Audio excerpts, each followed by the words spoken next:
In this video we will examine this Exakta Twin TL camera equipped with the 50mm f1.8 Exaktar auto lens. This is a fully manual, very heavy, all-metal camera, I believe from the year 1970, about there. And let's just start putting it through the paces here. I've set the shutter speed on 1/1000th right here. We're going to step down to 1/500th, 1/250th, 1/125th, 1/60th, 1/30th, 1/15th, 1/8th, 1/4th, 1/2, 1 full second, the bulb setting, where the shutter stays open as long as I hold the button down, and the lens aperture blades stay stopped down as long as I hold it. Release, and there it is. This camera also has a shutter release over on this side. I suppose kind of a holdover from the earlier Exaktas where the button was over there. I'm going to set this back on 1 full second and stop the lens way down to f16. We'll watch those blades inside.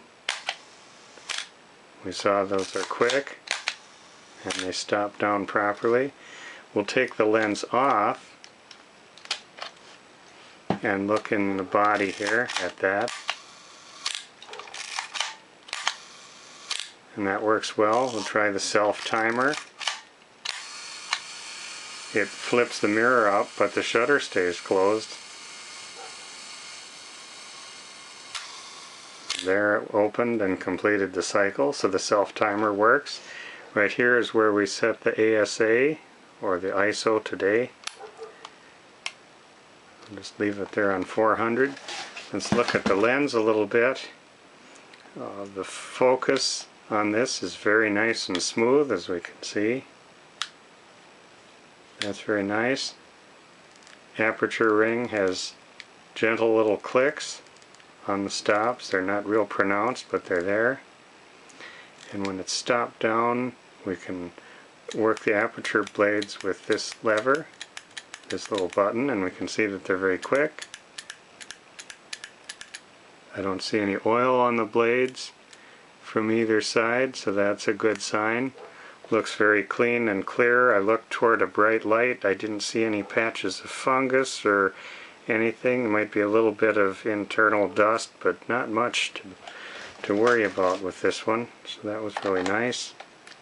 Mount it back on the camera. There we are. Look around the back here. Has the Hagi name.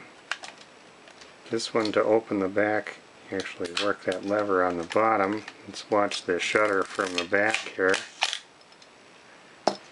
I had that on 1/4 of a second. I'm going to set it to bulb so we can just watch that.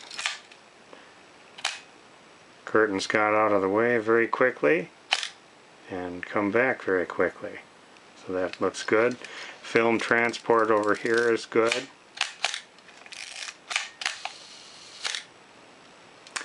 And back closes nicely. Film rewind crank. It's a metal crank in good condition. Folds back. I forgot. I'm going to open this up again and move across here to the pressure plate. That looks nice.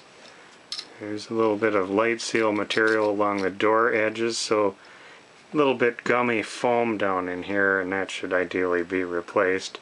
I see over here on the end the foam is kind of come off of where it was originally mounted, and so all those light seals should be replaced. So this one had sync for both the M and X style. Most people just use the X style today, and it's also got the hot shoe with the little cover. There is this little ring here that allows you to turn make this button inactive, yet I found it still allows you to trip the shutter with this button over here, which is kind of interesting. The bottom looks pretty good. I did put a battery in here to test it, and I verified that the needle moves, so the metering is clearly working. You turn that on by pushing this down here, and then when you activate the shutter, it automatically turns it back off again. So that's a nice feature. This camera comes with this kind of unusual metal strap. I don't know if that's what I would choose to continue to use, but it was on here when I acquired this, and so that's what it comes with. It's got this screw-in front cover.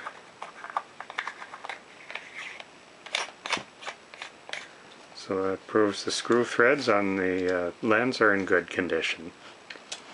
Quite a nice, impressive, fully manual camera.